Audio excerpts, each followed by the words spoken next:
ಒಂದೇ ವಾರದಲ್ಲಿ ರಸ್ತೆ ಪುಡಿ ಲಕ್ಷ ವೆಚ್ಚದ ಕಳಪೆ ಕಾಮಗಾರಿಗೆ ಗದಗದಲ್ಲಿ ಸಾರ್ವಜನಿಕರ ಆಕ್ರೋಶ ವ್ಯಕ್ತವಾಗಿದೆ. ಹೌದು, ಒಂದೇ ವಾರದಲ್ಲಿ ರಸ್ತೆ ಹಾಳಾಗಿದೆ. ಆಟೋ ಚಾಲಕರು ಪಾಲಕರ ಆಕ್ರೋಶ ವ್ಯಕ್ತವಾಗಿದೆ. ಗದಗ ಜಿಲ್ಲೆಯಲ್ಲಿ ಲಕ್ಷ ವೆಚ್ಚದಲ್ಲಿ ನಿರ್ಮಿಸಿದ ರಸ್ತೆ ಒಂದೇ ವಾರದಲ್ಲಿ ಪುಡಿಯಾಗಿ ಜನರನ್ನ ನರಳಿಸುತ್ತಿದೆ. ಶಾಲಾ ಮಕ್ಕಳಿಂದ ಹಿಡಿದು ಗರ್ಭಿಣಿಯರು ಆಸ್ಪತ್ರೆಗೆ ಹೋಗುವುದನ್ನು ತೊಂದರೆಯಾಗ್ತಿದೆ. ಕಳಪೆ ಕಾಮಗಾರಿ ಮಾಡಿದ ಗುತ್ತಿಗೆದಾರರ ವಿರುದ್ಧ ಹಾಗೂ ಪರಿಶೀಲನೆ ಮಾಡದ ಅಧಿಕಾರಿಗಳ ವಿರುದ್ಧ ಸಾರ್ವಜನಿಕರ ಗಟ್ಟಿಯಾದ ಆಕ್ರೋಶ ವ್ಯಕ್ತವಾಗಿದೆ.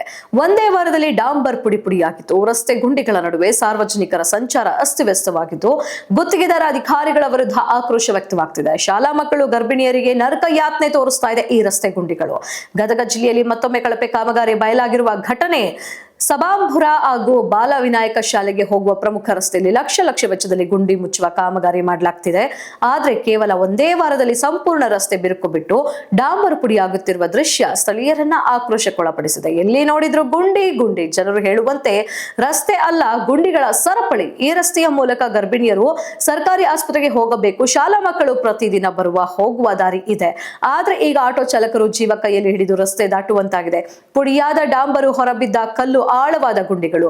ಆಟೋ ಒಳಗೆ ಮಕ್ಕಳು ಅಲುಗಾಡುವ ಸ್ಥಿತಿ ಎದುರಾಗಿದೆ. ಇದರಿಂದ ಲಕ್ಷ ಸರ್ಕಾರದ ಹಣ ನೀರಲ್ಲೇ ಹೋಮ ಆಗಿದೆ. ಪ್ರಸ್ತುತ ಕಾಮಗಾರಿ ಮಾಡಿದ ಗುತ್ತಿಗೆದಾರರು ಮಾನದಂಡ ಮೀರಿ ಕೆಲಸ ಮಾಡಿದ್ದಾರೆ ಎಂಬ ಅನುಮಾನ ವ್ಯಕ್ತವಾಗಿದೆ. ಅಧಿಕಾರಿಗಳು ಪರಿಶೀಲನೆ ಮಾಡದೆ ಬಿಲ್ಲು ಪಾಸ್ ಮಾಡಿರುವ ಬಗ್ಗೆ ಸಾರ್ವಜನಿಕರು ಕಟು ಟೀಕೆ ಮಾಡಿದ್ದಾರೆ.